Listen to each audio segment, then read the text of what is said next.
Alô! Olá! Meu nome é Ana, sou professora de inglês e português aqui em Christchurch.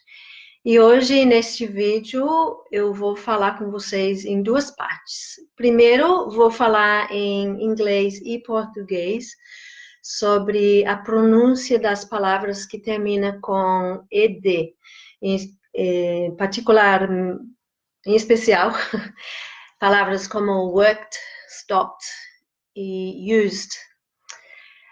Depois eu vou dar mais Kiwi slang, o jeito que a gente mesmo aqui em Nova Zelândia fala algumas palavras que têm a ver com vários assuntos, mas em torno de comunicação.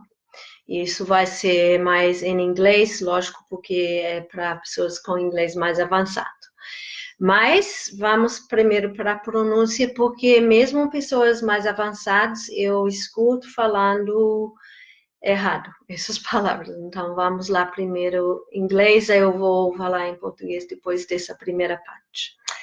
So for words with K, the sounds K, P, and S, if you put your hand in front of your mouth and say k, k, k, and you can feel the air coming out onto your hand, so k, and p, p, for P, you can feel the air hitting your hand. If you now think about where your tongue is in your mouth and do k, and think about where your tongue is, okay? Then try and say work, and notice where your tongue stops on the k, right? Then what you need to do is put your tongue on the k and stop the air. So your hand should not feel any air. So like work. Notice I didn't do the k, the no air coming out. So work.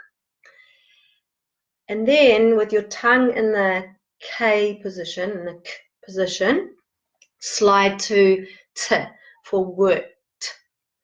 Can you hear that? So that the air on k doesn't come out. Worked. Same with stopped. So the letter P has the air coming out of it. Just think about stop and notice where your tongue is in your mouth and then stop the air. So stopped. Stopped. So no air, okay? Stopped. I can't feel any air on my hand. Another one that I hear, so all of the ones like with KED and PED are really difficult for Portuguese speakers. And another one that I hear wrong quite often is used. I hear people say used. No, so used. So just slide that ZS of use to a T. Used. Okay? So hopefully that's helped. I'll just explain that in Portuguese and then I will give you the Kiwi slang in English. Então, gente, para quem está querendo falar essas palavras que terminam com ed corretamente, percebe, por exemplo, worked, que é trabalhou. No K, se você fala o K, o sopro vai bater na mão, na palma da mão, se estiver na frente da boca. E fale, por exemplo, work, e perceba como bato o ar aqui. E depois fala work e percebe onde para a língua na boca, que deve, na minha boca, fica no meio. Agora vai falar work, mas sem permitir o sopro do K sair. Vai segurando o sopro dentro, mas a língua vai na posição do K. Work. Ok? A minha língua ficou na posição do K e depois vai para o T do ED. Muitas vezes não é falado D, é T, porque é mais fácil. E porque é inglês, né? Não pode ser muito simples a pronúncia, né? Worked. Worked. Você está percebendo que o sopro do K não sai, ok? A mesma coisa com stopped. P, tem o sopro. Segure o sopro, perceba onde fica a língua na boca para o P. E para a língua lá no P, sem o sopro, e vai escorregando lá para o T também. Stopped. Stopped. Então não sai aquele sopro do P. Outra, para dominar, é used, que é usado, né? Used. É tipo used. Então, espero que isso ajudou. E agora vamos lá para o Kiwi Slang. No último vídeo, eu falei Kiwi Slang para comida, e eu vou falar em inglês agora, né? About food, and I forgot this one, doggy bag. So a doggy bag, this is a continuation of my last video. A doggy bag is what you ask for at the restaurant if you didn't finish your food and you want to take it home. You can ask for a doggy bag and take home the food that you paid for and didn't eat. Okay, so today's topic is communication. So let's start with these two. You all right? And how's things? So that's another way to say, how's it going? How are you? So, you all right?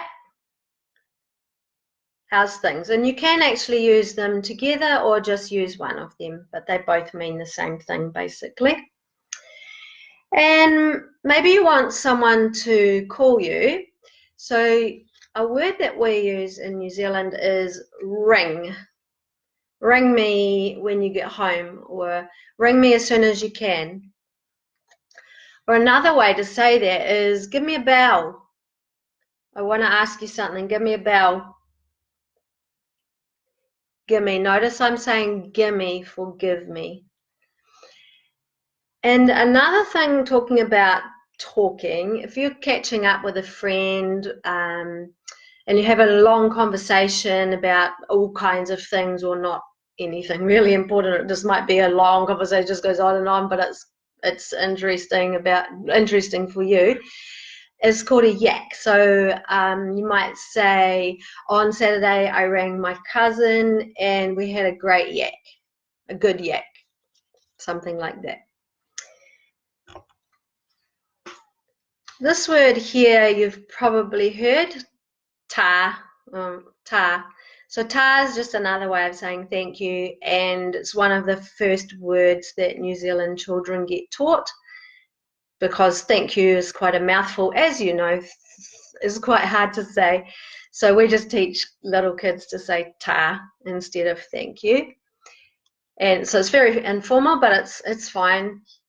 And chur, I'm not really qualified to speak on chur because it's a word that young people use, like my son and my daughter would use this word chur.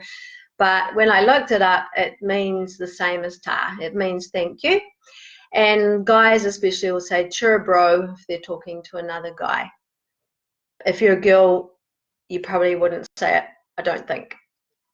You just say chur. You could say chur, I think, but you wouldn't say chur bro. I think, as I said, I'm too old for that particular word. This word here, a. It's like a question tag, so I might say, you're going to Brazil in the holidays, eh? So I'm just saying, you are, right? So you only use it when you're sure of the answer, but you're just really checking and you're almost like 90% sure. So you'll just say a on the end of it. But we have another use for the word a. I don't know if that's how it's spelled because you never write this one. This one is always spoken only. It means what? Would you say? I beg your pardon? Eh? It's very informal. But if you didn't hear what someone said and you want them to repeat it, and it's like a work colleague and a kind of informal kind of work, you could say eh? And ask. That's a way of asking them to repeat what they said. Now, maybe someone is telling you something and you're like, really? And you want to kind of make a bit of a joke, like you don't actually really believe them. You can say, yeah, right. Yeah, right. It's like, I don't think so. I doubt it. Another use of the word yeah, so yeah means yes, is yeah, nah. Yeah, nah. That really means no.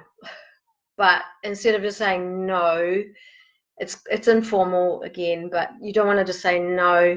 It's like, yeah, kind of like, thanks for the offer, but nah, yeah, nah. Again, this one, straight up. It can be used in a couple of different ways, but both of them mean are connected to honesty.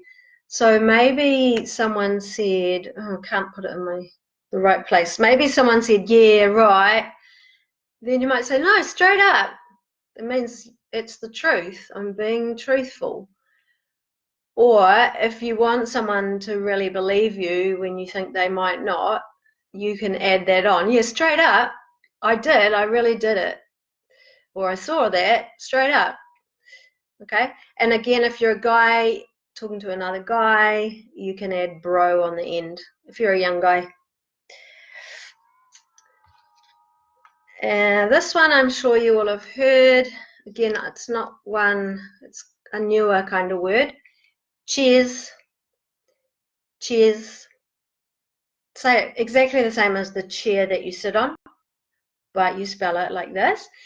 And that's used to say thanks or goodbye or good luck. It's got quite a lot of different uses. Cheers. And guys will often add cheers, mate, onto the end. And so actually I am going to use this word. I'm going to say cheers. Thanks for watching my videos. Thank you if you've been a student of mine. And I'm saying cheers and catch ya or catch you later means the same thing. And we can use this even if we won't maybe see the person again. You can just say catch you later. It doesn't actually mean that you will see the person again. Then again, maybe you will. And so this is my last video. And I'm going to say catch you later and ciao.